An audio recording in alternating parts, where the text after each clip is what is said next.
자, 이번 강의는요, 이평선을 활용한 시장 분석의 4가지 핵심, 이게 필수죠. 활용한 시장 분석의 4가지 핵심, 아주 중요합니다. 시장을 분석할 때 유용한 도구가 되는 이동평균선을 활용하는 방법에 대한 설명이다. 시장은 다양한 방법으로 분석할 수 있는데 분석에 사용되는 도구 역시 여러 가지가 있다.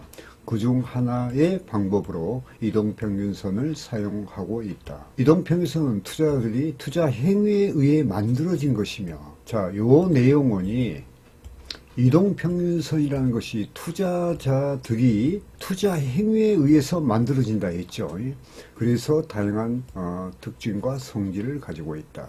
지금 이전 강의에서 제가 이평선의 어떠한 6가지 개념 정리를 했고, 그 다음에 이평선의 성질에 대해서 4가지 강의를 했죠. 그래서 이번 강의는요, 우리가 트레이더로서 또 투자자로서 어떻게 우리가 시장을 대응할 것인가, 그 문제에 대해서 기술적인 어떤 이 차트 보는 법, 차트 트레이더로서, 그래서 그 중에 제일 유용한 방법은 이평선이다 하는 거예요.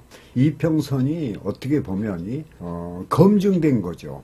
이것을 어떤 역할과 특징과 어떤 성질을 자세히 알고 대응하는 것이 매매의 어떤 이 성공을 가져오는 지름길이다 하는 걸로 인해서 이런 강의를 준비한 겁니다. 자, 여기 보면 이동평균선과 주가 캔들이죠. 그 상관관계를 잘 이해하고, 이게 중요합니다. 그 다음에 이동평균선들의 배치, 배열도죠. 그 다음에 구조를 분석하면 현재 시장이 형성된 모습에 대해 이해할 수 있으며, 또한 이 상기와 같은 내용의 이를 바탕으로 앞으로 시장이 어떻게 움직일 것인지에 대해서도 예측을 할 수가 있다. 단기적인 예측이 가능하죠. 이동평균선을 활용해 시장을 분석하기 위해서는 다음 4가지를 필수적으로 알아야 된다. 필수적. 자, 이동평균선으로의 구조적인 해석. 이게 뭐냐면 이제 이평선에 간단히 말하면은 그 구조적으로 어떤 경우에는 얽히기도 하고, 어떤 때는 정배열이 되기도 하고, 어떤 때는 역배열이 되기도 하고, 어떨 때는 이평선이 같이 횡보하는 경우도 있죠. 같이 이평선 간에 어떤 수렴하는 그런 과정도 있습니다. 두 번째는 이동평균선의 기울기와 방향이죠. 이것도 중요하고, 또 이동평균선과 캔들의 관계, 이것은 또 이격에 대한 판단도 해야 되겠죠. 그 다음에 이동평균선의 변화, 이것은 이제 시장이 변화를 하면 당연히 이동평균선도 먼저 변화를 하겠죠. 우선 캔들의 변화부터 시작해서 이동평균선의 변화, 그 다음에 이동평균선과 이동평균선의 간격의 어떤 차이가 벌어지겠죠. 여러분들이 이런 내용을 깊이 이해를 해야 됩니다. 자, 핵심 1번으로서는 이동평균선들을 구조적으로 해석하라. 구조적으로. 이동평균선들의 구조적 해석이란 이동평균선들이 어떤 모양으로 배치되어 있는가와 이들 간의 간격, 그 다음에 방향에 대한 해석을 말한다. 예를 들어서 이동평균선들 간의 간격이 일정의 거의 평행선을 그리고 있으며 이동평균선들이 서로 진행하는 방향이 같다면 이게 이제 정배열이야. 역배열과 정배열이 있죠. 현재 시장은 추세적인 안정기에 있다고 봐야 하며, 이런 경우 시장은 추세적인 흐름을 지속할 것이라는 해석을 해도 무리가 없다. 그만큼 이평선이 중요합니다. 그러나 이렇게 일정한 간격을 유지하고 있는 이평선들이 그 간격을 벌리고 있다면 주가의 움직임이 급해지고 있는 것인데, 이런 흐름이 이어진다면 조만간에 이격, 과다의 상황이 되고 또 조정으로 이어질 것이다. 제가 다 설명했죠.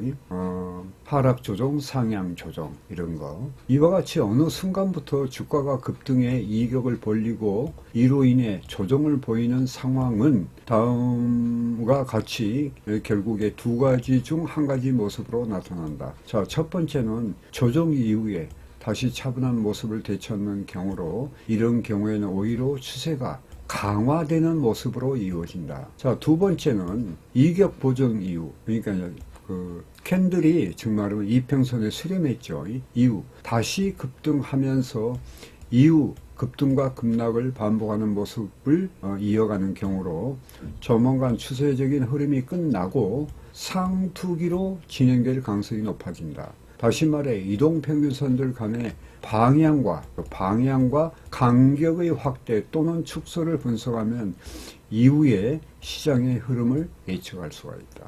자, 핵심 두 번째는 이동평균선의 기울기와 방향을 알아야 시장이 보인다.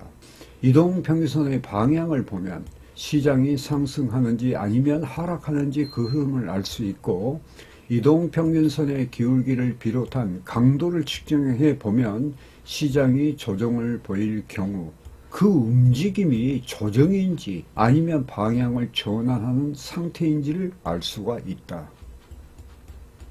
자, 그 다음에는요, 이동평균선의 강도가 강하다면 이는 방해 선회가 쉽지 않음을 의미하므로 추세가 이어지는 것으로 봐야 하며, 또한 이동평균선의 기울기를 살펴보고 주가가 조정을 보이는 경우, 상승이면은 이제 하락 조정이고 하락 추세면은 이제 상향 조정이죠. 자, 어디에서 조정을 마감할 것인지를 알 수 있다. 이렇듯 이동평균선의 기울기와 방향을 주의 깊게 살펴본다면 시장을 예측할 수 있을 뿐만 아니라 실제 투자 전략을 수립하는 데 매우 유용하다. 핵심 세 번째, 이동평균선과 주가의 관계를 파악하라.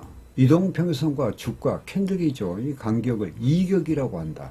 이런 이격 상태는 보통 시장이 과열 상태에 있을 때 나타나는데, 이러한 이격 과다의 상황이 곧 추세의 변곡점으로 작용할 때가 종종 있으므로 이를 판단하는데 절대 소홀히 해서는 안 될 것이다. 자, 네 번째, 이동평균선의 변화를 파악해 시장의 흐름을 읽어라.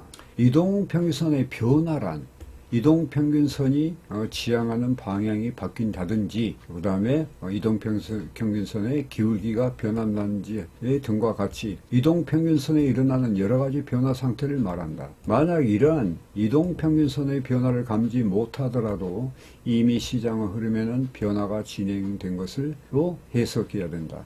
그러니까 제가 예전 강의에서 시장 변화론과 구분론에 대해서 한번 유튜브에 등재되어 있으니 한번 참고해 보시기 바랍니다. 이동평균선의 기울기가 약화되고 있다면 시장의 에너지가 소진돼 능력이 저하된 상태로 받아들여야 하며, 그 반대의 경우는 시장의 에너지가 확충되며 분출된 것으로 해석해야 한다.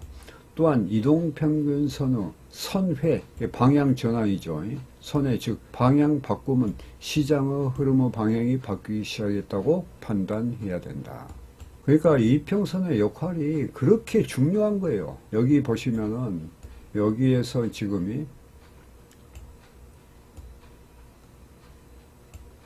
분석 방법에서 보면 이평선을 구조적으로 해석하라 그 말이에요. 구조적으로. 그러니까 기울기와 배열도를 이야기하는 거예요. 그러니까 여기 핵심 두 번째는 기울기와 방향. 이 기울기와 방향성을 나타내거든, 이거요. 그래서 선행적인 의미가 있다. 그 다음에 이동평균선과 주가의 관계. 그게 이제 이격 관계죠. 전번 강의에서 제가 이격 관계를 이야기했죠. 그 다음에 네 번째는 시장의 변화를 파악해. 그러니까 시장이 변화할 때는 이미 단기 이평선부터 시작해서 그 변화의 조짐이 나타납니다. 아시겠죠? 자, 강의를 이어가도록 하겠습니다. 자, 마치겠습니다.